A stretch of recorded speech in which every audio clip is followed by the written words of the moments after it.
Desde que o mundo é mundo, a gente olha para a imensidão e se pergunta: de onde viemos? Uma das respostas mais antigas para essa pergunta é uma história sobre como a ordem foi aos poucos esculpida a partir do caos. Nesta análise, a gente vai mergulhar fundo nessa narrativa tão poderosa, passo a passo, para entender como o universo foi sendo imaginado. E é aqui que tudo começa. Pensa só nisso. Antes dessa frase, não existia nada. Isso aqui não é só uma frase de abertura. É o ato que dá o pontapé inicial em tudo, sabe?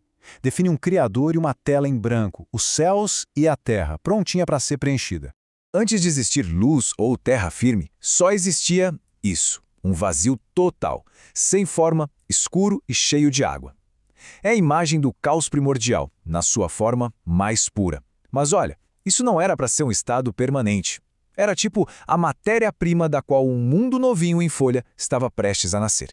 A criação não acontece de uma vez só, num piscar de olhos. Ela vai se desdobrando em fases. E os 3 primeiros dias? Bom, eles são totalmente focados em dar forma ao que não tinha forma. É sobre criar limites, separar as coisas e, basicamente, construir a estrutura do mundo. Dá pra gente notar um padrão aqui, né? Cada dia constrói em cima do que foi feito no dia anterior, numa progressão que faz todo sentido. Primeiro, a ideia fundamental de luz. Depois, a estrutura do céu e das águas. E, por fim, a base, a terra firme, pronta para receber a vida. Essa é a primeira ordem.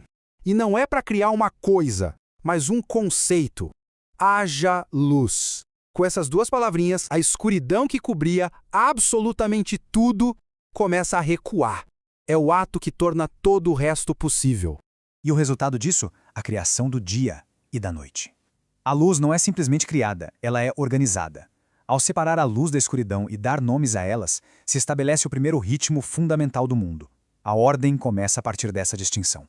Já no segundo dia, o foco muda para aquela imensidão caótica de água. O desafio aqui era organizar esse oceano sem fim que cobria tudo. E a solução? Criar uma divisão, uma barreira bem no meio dele.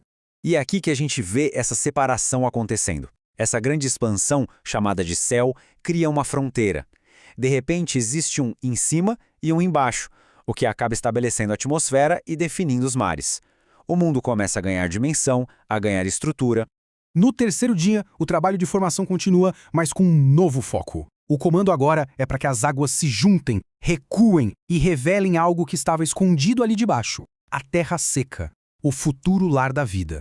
E assim que a terra seca aparece, vem a segunda ordem do dia. Agora a história muda um pouco. Não se trata mais de separar, mas sim de preencher. A terra, recém-formada, recebe a ordem de produzir todo tipo de vida vegetal. Então, no final do terceiro dia, o mundo já está irreconhecível. Onde antes só tinha água, agora existem continentes e oceanos. E a terra não está mais vazia de jeito nenhum. Ela está brotando com as primeiras formas de vida, se preparando para o que ainda está por vir. Certo, com o palco do mundo montado, a narrativa agora muda de foco. O objetivo passa a ser preencher esse mundo.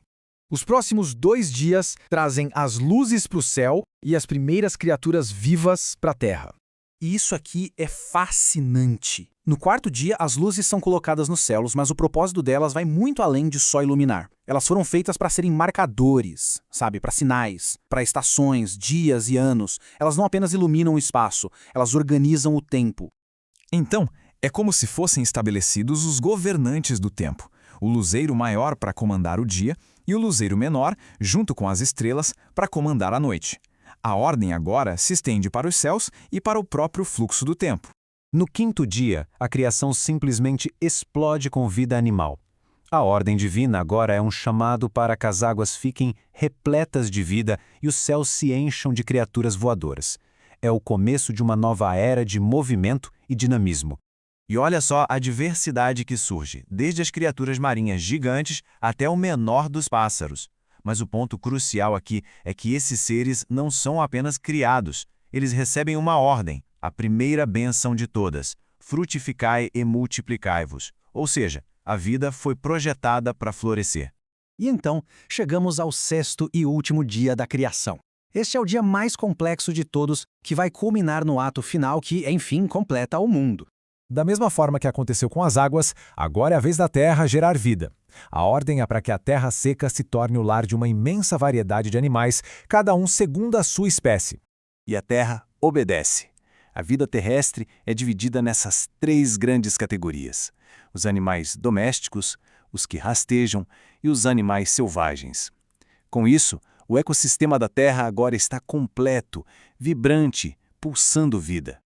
Ok, vamos pensar. O palco está montado, os céus e os mares estão cheios, a terra está repleta de animais de todos os tipos. Parece que está tudo no lugar, mas a história ainda não acabou. Com tudo isso pronto, o que será que ainda podia estar faltando?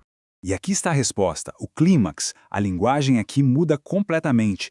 Não é mais um haja, mas um façamos, como se fosse uma deliberação. É um ato de criação diferente, muito mais íntimo. A humanidade é criada não só para viver no mundo, mas para ser um reflexo, a imagem e semelhança do próprio Criador. E à humanidade é dada uma responsabilidade única: ter domínio.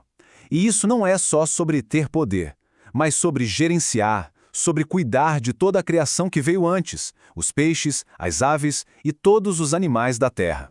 Depois de cada dia de criação, a avaliação era, bom, mas agora, no finalzinho do 6º dia, olhando para a obra completa, para a totalidade do que foi feito, a avaliação é muito mais forte. Muito bom. A criação está completa, harmoniosa e perfeita aos olhos de quem a criou. E assim a Semana da Criação chega ao fim.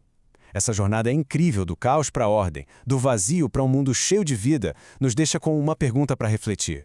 O que essa progressão tão cuidadosa, do escuro para a luz, do sem forma para o formado, do vazio para o vivo, realmente nos diz sobre propósito, sobre desígnio e sobre o nosso próprio lugar no meio de tudo isso?